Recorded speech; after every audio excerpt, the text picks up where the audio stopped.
کچھ عرصہ پہلے ایک ویڈیو میری نظروں کے سامنے سے گزری اور اسی بیان کے متعلق وہ کیا بیان فرما رہے ہیں پہلے ملاحظہ فرمائیں، پھر اس کے اوپر گفتگو کرتے ہیں۔ یزید پہ لعنت کے بارے میں آج کل بات کی جا رہی ہے، اس کا کیا جواز ہے؟ کہ اہل سنت لعنت بھیجتے ہیں یزید پہ؟ ہمارے بڑوں نے اگر بھیجی ہے تو ہم بھی بھیجتے ہیں، اگر انہوں نے نہیں بھیجی تو ہم بھی نہیں بھیجتے۔ مجھے موقف دے دینا، مجھے کیا پتا۔ ہمارے دیکھیں امام اعظم ابو حنیفہ کے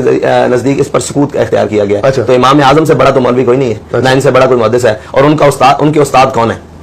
اور میں آخر وہی کروں گا جو میرا استاد جعفر صادق۔ جی جی، تو امام جعفر صادق کو انہوں نے نہیں دیتے بھیجا، تو اس لیے انہوں نے نہیں دی۔ خداوند عالم اگر آپ کو عمل بالمعروف و نہی عن المنکر کا حکم دے رہا ہے تو اس سے خدا چاہتا یہ ہے کہ آپ حق کو حق جان کر اس کا ساتھ دیں اور باطل کو باطل کی معرفت کے ساتھ اس سے اظہار برات کریں۔ اگر تم چاہتے ہو کہ اللہ کی الوہیت اور ربوبیت و وحدانیت کا اقرار کرو تو اس سے پہلے مقدمہ یہ ہے کہ پہلے باطل کو باطل سمجھ کر انکار کرنا۔ اسی لیے کہا نا لا الہ، پہلے دوسرے خداؤں کی نفی ہے، پہلے باطل کی نفی ہے، پھر کہا الا اللہ، یعنی کوئی خدا نہیں ہے سوائے اس وحدہ لا شریک کے۔ اور اسی طرح خداوند عالم اپنے بندے سے یہ چاہتا ہے کہ جہاں جہاں اسے باطل کی شناخت ہو جائے، کسی ظالم کی شناخت ہو جائے تو اس سے اظہار برات کرے۔ خداوند عالم نے قرآن میں اعلاناً یہ بات بیان کی ہے کہ الا لعنت اللہ علی قوم الظالمین، اللہ کی لعنت ہو ظالمین پر۔ اور پھر کیا فرمایا؟ ان الذین یعذون اللہ ورسولہ لعنہم اللہ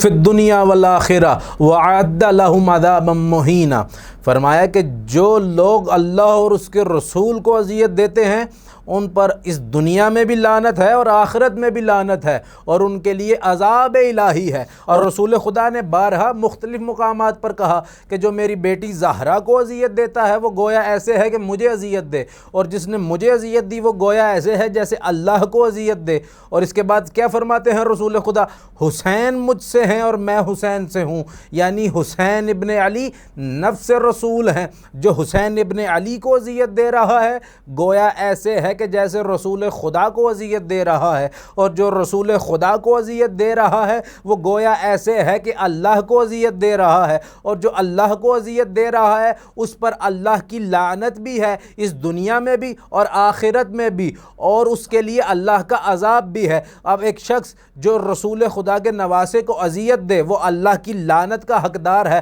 اور سنت الہیہ یہ ہے کہ ہر مسلمان اس اذیت دینے والے کے اوپر لعنت کرے، نہ کہ یہ کہے کہ ہمارے اکابرین نے، ہمارے بزرگان نے اس پر سکوت اختیار کیا ہے۔ اس زمانے میں جب امام جعفر صادق علیہ السلام کا یہ زمانہ تھا، یہ بات اظہر من الشمس تھی، یہ بات واضح تھی کہ رسول خدا کے اس نواسے کے دشمن کربلا کے اندر کس قدر ظالم تھے، کہ انہوں نے کس قدر ظلم کے تحت اہل بیت رسول کو کس طرح سے قتل کیا، شہید کیا، ان پر کس کس طرح یہ ظلم کیے۔ اور نہ فقط اہل بیت کے اوپر ظلم کرنے کی حد تک، 61 ہجری کربلا کے واقعے کے بعد یزید یہاں تک نہ رکا بلکہ آگے بڑھتے ہوئے 63 ہجری کا مدینے کا واقعہ ہو کہ جہاں پر وہ مدینے میں اس حد تک قتل و غارت کرتا ہے کہ 3 دن تک مدینے کی عورتوں کو مباح قرار دے دیتا ہے۔ بلکہ 64 ہجری میں اپنی فوج کو بھیجا جس نے مکے کے اوپر پتھراؤ کیا، منجنیق کے ذریعے آگ لگائی۔ جب ایک شخص اس حد تک کے کام انجام دے، اب مدینہ وہ شہر، مسجد نبوی جو جس کی حرمت تمام مسلمانوں کے نزدیک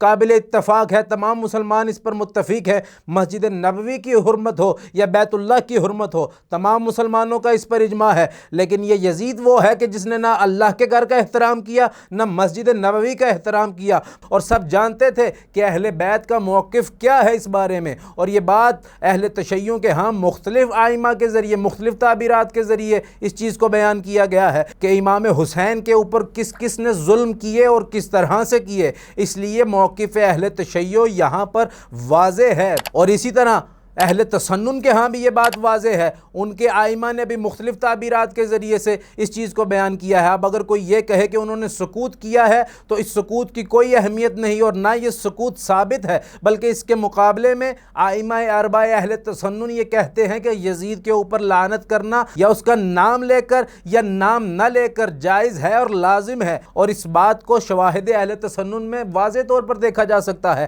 اب اگر کوئی اپنی جہالت کے تحت یہ کہتا ہے کہ ہمارے اکابرین نے سکوت کیا ہے تو ہم بھی سکوت کریں گے، تو اس سے بڑھ کر کوئی انسان کے اوپر بدبختی نہیں ہے کہ وہ نہ اللہ کے قرآن کو سمجھ رہا ہے نہ رسول کے فرمان کو سمجھ رہا ہے، تو یقیناً اس کو اپنے اس عقیدے کی تجدید کرتے ہوئے رجوع کرنا چاہیے، نہ کہ اپنے اکابرین کے اوپر اس طرح کی تہمت لگانی چاہیے۔